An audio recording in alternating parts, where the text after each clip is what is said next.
Sébastien Hollandépin, je suis directeur général d'Expertise France. Expertise France, c'est la nouvelle agence d'expertise technique française. Nous intervenons sur les champs de la gouvernance démocratique, de la gouvernance financière, des politiques de santé, des politiques sanitaires, de la formation professionnelle, du développement durable. Nous projetons l'expertise française, et en particulier l'expertise publique, pour renforcer la capacité à accompagner, former les pouvoirs publics, les administrations centrales, les collectivités territoriales en Afrique et dans le monde, dans 80 pays. On gère environ 400 projets pour un chiffre d'affaires de 130 millions d'euros.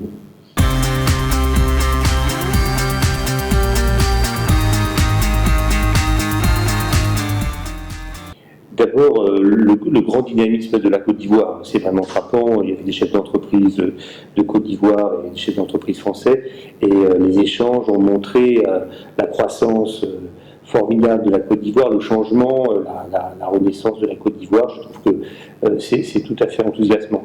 Deuxième aspect, c'était le rôle central des villes dans le développement de l'Afrique. On le sait, le doublement de la population se fera en partie par le renforcement des villes, et la ville en Afrique, ça peut être un formidable accélérateur de l'histoire ou un grand fossoyeur du développement selon la qualité des politiques urbaines mises en place.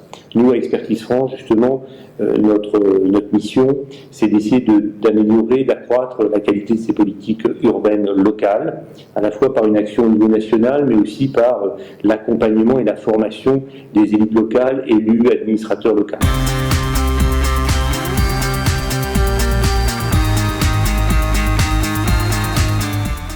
La diversité des enseignements et des expériences africaines sur ce sujet.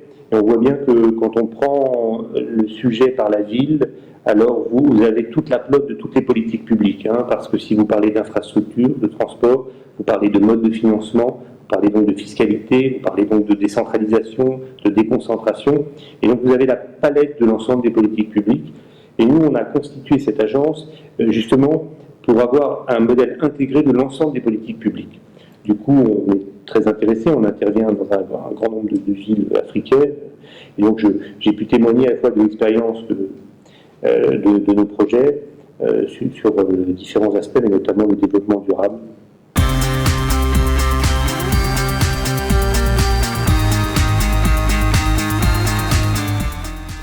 En Côte d'Ivoire, sur le développement durable, nous ne sommes pas encore présents, c'était la raison pour laquelle je suis venu. Nous sommes présents dans le domaine de la santé, dans le domaine de l'accompagnement notamment des prisons et de la prise en charge de la santé, dans le domaine de la protection civile, dans le domaine de la fiscalité, de la Cour des comptes et de la gestion budgétaire. J'ai rencontré par ailleurs le ministre de la Jeunesse, et nous allons essayer de l'accompagner notamment dans la création de l'Agence nationale pour la jeunesse. Mais en matière de développement durable, j'ai fait témoigner de notre expérience dans d'autres pays. Je pourrais citer cet exemple à Kampala. Nous avons aidé la ville de Kampala à former ses agents en matière d'économie énergétique des bâtiments publics. Et aujourd'hui, il y a un plan d'action à Kampala sur ce sujet-là qui permet des économies substantielles et qui permet d'intégrer cette stratégie dans une stratégie globale énergétique de la ville, qui a été fait en lien aussi avec les populations. Et c'est un des enseignements de nos différents projets dans différentes villes, c'est le fait que la ville, c'est un fait social. Si vous voulez changer une ville, vous ne pouvez pas le faire sans les habitants. Et du coup, à Kampala par exemple, on consacre un expert à cette question des relations et des engagements réciproques entre les communautés, la société civile et les responsables locaux.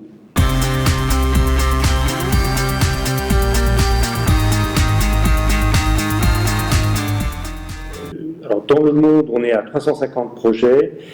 En chiffre d'affaires sur 130 millions, 59% est en Afrique. Donc 59% de 130 millions est en Afrique, et l'essentiel de notre activité est donc en Afrique. c'est évidemment à la fois notre priorité en termes d'agence de solidarité, c'est aussi notre priorité en termes d'agence d'influence et d'influence politique et économique. Ce sont nos deux mandats, et moi j'ai la conviction que les liens avec l'Afrique sont un élément essentiel de l'avenir de la France. Et le dynamisme qu'on voit aujourd'hui en Afrique, et aussi la concurrence auquel doit faire face la France aujourd'hui, d'offrir une expertise de qualité concurrentielle, et c'est ce que j'essaie de faire en construisant Expertise France, c'est d'offrir le meilleur service à nos partenaires, de Côte d'Ivoire en particulier, mais de l'ensemble des pays africains. Et je pense qu'on a une intimité avec ce continent, on a une intimité avec les systèmes administratifs qui nous permet d'accompagner, d'aider des pays à construire des politiques de développement qui répondent aux enjeux à la fois économiques, sécuritaires. On a un département sécurité-sûreté, à la fois pour la lutte contre la piraterie maritime dans le golfe de Guinée, dans l'océan Indien, pour renforcer la protection civile, les pompiers, c'est ce qu'on va faire en Côte d'Ivoire sur des financements européens, et c'est essentiel en termes de service aux populations que de pouvoir offrir une sécurité civile de qualité aux habitants de ce pays.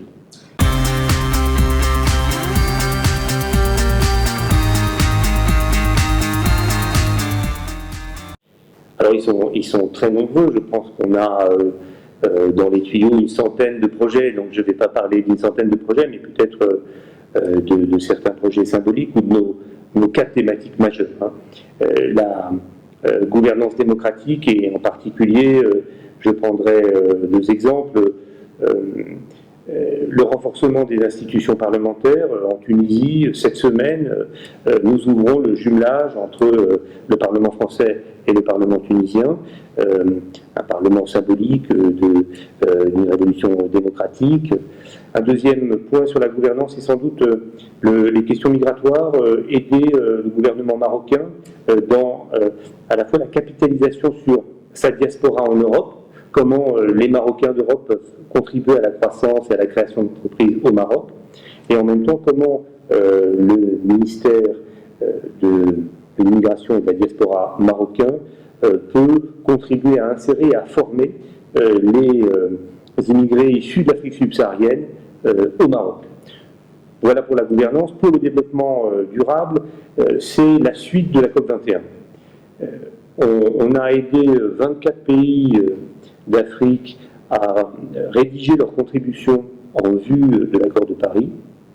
On va, avec l'AFD, les aider à les mettre en œuvre. Donc on est en train de construire une facilité d'assistance pour mettre en œuvre les engagements qui ont été pris à la COP21. Pour ce qui est de la sécurité et de la stabilité, on intervient au Mali et en République centrafricaine, 2 pays qui ont été marqués par des graves crises, et on voudrait notamment au Sahel faire des projets intégrés où, sur des petites zones, on essaie d'accompagner une fois le préfet, d'autres fois des communautés, des responsables de communautés traditionnelles, d'autres fois des ONG, à restaurer des services publics de base, éducation, santé, force de police, protection civile. Avoir une approche intégrée, parce qu'on a, nous, l'ensemble de ces compétences pour aider nos partenaires à reconstruire des services publics de base. Je pense à au Nord Mali ou dans la zone entre le Burkina Faso et le Mali, les zones frontalières, avec les douanes, la police, protection civile. On va faire le même type de projet en République centrafricaine, dans 2 départements de la République centrafricaine, restaurer des services de base avec les acteurs locaux. Dans le secteur financier, c'est le renforcement des cours des comptes. Je viens de quitter le président de la Chambre des comptes de Côte d'Ivoire, et nous allons l'accompagner dans la montée en grade de la Chambre des comptes en Cour des comptes, avec une mutation. Là, il est en train de déménager physiquement dans de nouveaux locaux, mais c'est surtout pour exercer de nouvelles missions, l'accompagner avec la Cour des comptes française. Voilà des projets emblématiques, il y en a beaucoup d'autres. Celui en Côte d'Ivoire sur les casernes de pompiers et sur la formation des pompiers, c'est un projet que nous aurons l'occasion de répliquer dans d'autres pays, parce qu'il y a un besoin en Afrique considérable dans ce sujet-là.